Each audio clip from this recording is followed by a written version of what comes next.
All right, so this lecture is going to finish up Unit 2. It's going to focus on Key Concept 2.3. Key Concept 2.3 states that the large empires that emerged in the Classical Age created massive amounts of goods and became markets for imports. Several prominent trade systems developed that linked the empires together in a complex network of exchange that greatly exceeded that of the foundational and river valley civilizations. So basically, questions on the exam or essay topics would kind of focus on these, on these responses. So what you want to remember is that land and water routes became the basis for interregional trade, communication, and that's important, right? Not just trade, but communication, and exchange networks in the Eastern Hemisphere. To elaborate on that, many factors, including the climate and location of the routes, the typical trade goods, and the ethnicity of the people involved, shaped the distinctive features of a variety of trade routes, including the Eurasian Silk Roads, Trans-Sahara caravan routes, Indian Ocean sea lanes, and the Mediterranean sea lanes. So, if we were to go into more details, some illustrative examples would be oasis towns. Not only do you want to explain and summarize these trade routes, but don't forget the cities or the towns that were along these routes. So oasis towns were going to be towns that would connect, obviously, different regions, right? And it's not only are goods traded, but you're going to see cultural exchanges, especially Buddhism. So, these oasis towns are, again, you're going to see these towns in Southeast Asia, especially. These towns are going to, facilitate the growth of Buddhism or Mahayana Buddhism, which we'll mention in a second, Islam. And, merchants would go from town to town and they would bring their beliefs. During this time, you're going to see the construction of Buddhist temples, mosques, to attract Buddhist merchants.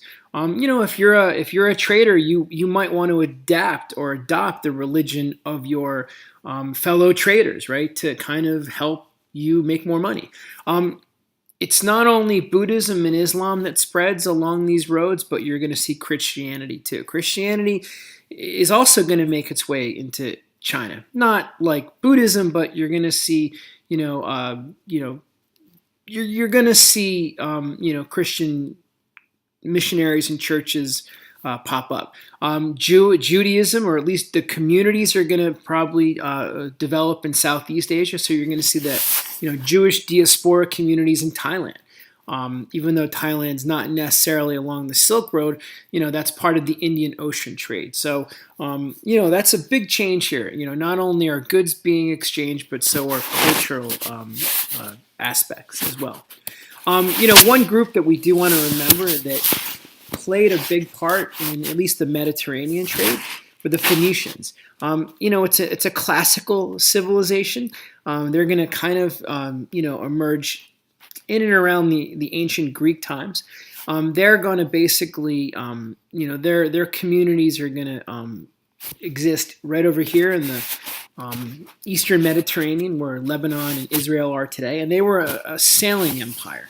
And they were going to basically establish colonies all the way up through here in North Africa, Carthage, which eventually would be taken over by the Romans in the Punic Wars, and even make it all the way into the Eastern Atlantic. So we do want to remember their impact, at least on the Mediterranean trade. And they're also the civilization that develops the alphabetic script, which eventually will influence Roman, Latin, Greek, Hebrew, and Arabic, and ultimately English. All right, so another important concept that you want to be able to remember is that, and it's a sub-concept, is that new technologies permitted the use of domesticated pack animals to transport goods across longer routes, and innovations in maritime technologies as well as advanced knowledge of the monsoon winds stimulated exchanges along maritime routes from East Africa to East Asia. So you want to be able to elaborate on some of these technologies and advancements in travel. So, for example, what domesticated animals help trade, at least overland trade? The camel in Arabia, Northern Africa, the llama in South America, and obviously the horse in the Middle East and also Asia. The dhow would be obviously a Chinese innovation that helped the Indian Ocean trade. Um, uh, kind of a small ship, but fast, with these lateen sails that allowed a sailor to kind of go against the wind more easily. Um, this would be, the dhow had the same impact that the saddle and stirrup had for land trade. Remember, the saddle was, an item that kind of is developed in Arabia, um, Northern Africa, and the stirrup is something that Central Asians developed to help, obviously, overland trade, at least through a horse. The stirrup, as I mentioned, a Central Asian innovation, basically allows you to basically sit on a horse, right, comfortably and easily, and control that horse. All right, so another sub-concept that we want to be able to remember is that along the trade in goods, the exchange of people, technology, religious and cultural beliefs. So basically, along with goods, you're going to see the exchange or migration of people, technology, religious and cultural beliefs, obviously food crops, domesticated animals, and most importantly, disease. To go into a little more detail, the spread of crops, including rice and cotton from South Asia to the Middle East, encourage changes in farming and irrigation techniques. So what you want to be able to do is articulate or explain or summarize what those new farming and irrigation techniques are. So examples might be the Persian Qanat system. This would basically help bring water up from the ground using hydraulics or gravitation. And this basically doubled the amount of available water for irrigation and urban use in Persia, or modern-day Iran. So that's the Qanat system. Other irrigation techniques would be, obviously, going back to Mesopotamia, would be canals, dikes, dams, anything along those lines. Iron plows, anything to help improve farming. A sub-concept we want to remember is that the spread of disease pathogens diminished urban populations and contributed to the decline of some empires. So you want to be able to explain how disease impacted the Roman Empire. When Roman troops moved into Mesopotamia, smallpox epidemic broke out.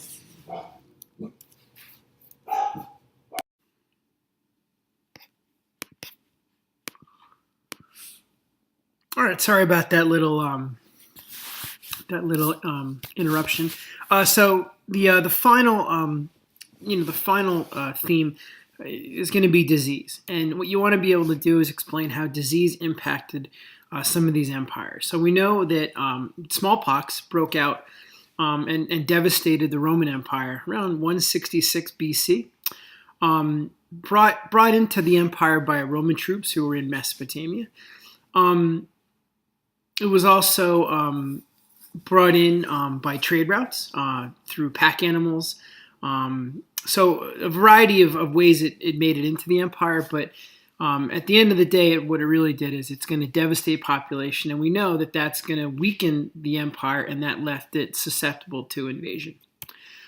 China also struggled with disease, smallpox, again, around 250 BCE. Huns, those nomadic groups that not only invaded the Roman Empire, but also entered into China. Also, contact with Rome contributed to disease being reintroduced to China as well. Later on, we're gonna, Justinian's plague, and obviously the Black Plague. So definitely be familiar. That's a continuum, right? How disease continued to spread along these routes, even into Japan, right? Through merchant trade, missionary activity, all of those things. All right, so the final concept, religious and cultural traditions, including Christianity, Hinduism, and Buddhism, were transformed. Not only did they spread, but they changed. So, for example, with Christianity, it too spread via the Silk Roads, and Christianity adopted local practices and blended with local beliefs. It was called camouflaging its newness. Constantine legalized Christianity, and we see the emergence of the Orthodox Church, right? And that became the state religion of the Byzantine Empire under Justinian. Central Asians or Turks converted to Christianity because the practices of priests were very identical to those of their own shamans. For example, the Christian cross was used as a charm to bring good weather and ward off evil spirits. And finally, Christian monuments in the Chinese capital of Xi'an included Taoist symbols of the yin and the yang, along with the Buddhist lotus flower. Okay, so definitely be able to explain not only that Christianity spread into, Asia, but how Christianity morphed or changed or adapted. Buddhism. So by 100 CE, we have a new form of Buddhism called Mahayana. Mahana? I'm not sure how to pronounce it.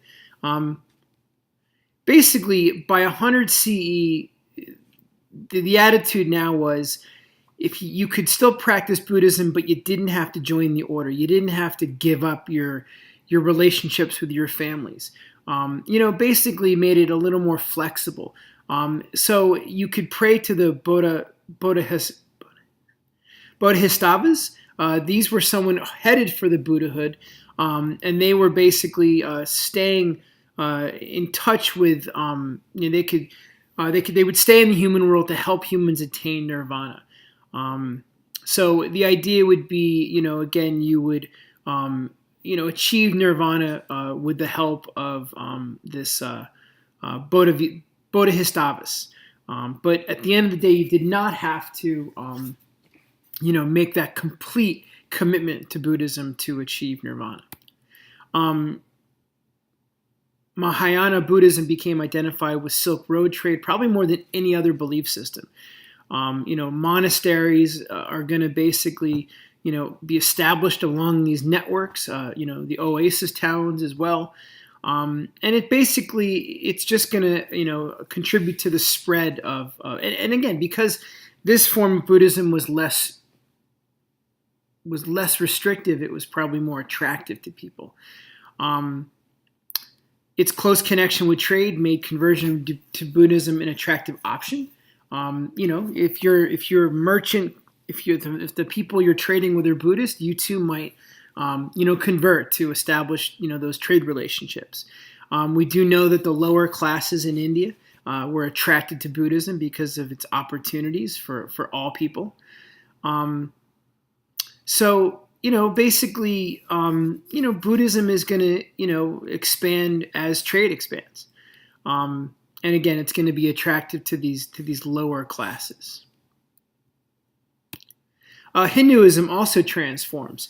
During the Mauryan dynasty, the active role that Ashoka played in promoting Buddhism actually, caused supporters of Hinduism to kind of maybe step up their game a little bit. So Brahmin priests, resisted Ashoka's efforts to convert into Buddhism, or at least to transform the empire into Buddhism. And so there was this kind of revival. And as time went on, Buddhism would recede in India, and as we know, eventually it still exists, but it's obviously not as powerful or as influential as Islam or Hinduism in India. When the Gupta brought dynastic rule back, they're given, that's the dynasty where we see the growth of Hinduism. And ironically, the result is that, Buddhism does not end up keeping a significant presence in India where it was, originated. Hinduism transformed by its competition with Buddhism, became very popular. It emphasized the teachings of the Bhagavad Gita rather than the rituals of the Vedas or the Upanishads. So we see it changing, right? The basis, or not the basis, but the influence is going to, change a little bit. Less reliant on the older texts. New Hinduism stressed that a deep spirituality was available to any person by selflessly performing the ordinary duties of their lives. So it kind of did, that kind of dialogue made it maybe more attractive. Basically, if you were a Dalit, it's eventually you will achieve nirvana. Hindus at any level of society can make that spiritual progress by mechanically carrying out the dharma of their caste. So shorn of complicated rules and dependence upon sacred rituals, once kind of more of an exclusive spirituality to priests, it was slowly becoming, more attractive to everyone. And more popular with the masses. So it did transform over time. It became more attractive, and I guess you could give Buddhism some credit for that, right? Buddhism became kind of a threat, and Buddhist leaders or Hindu leaders recognized that they needed to change. When the Catholic Church comes under attack, Catholic leaders are going to change as well, called the Counter Reformation, if you can recall that. So, we're going to see religions change as new religions emerge. All right, that's it, guys.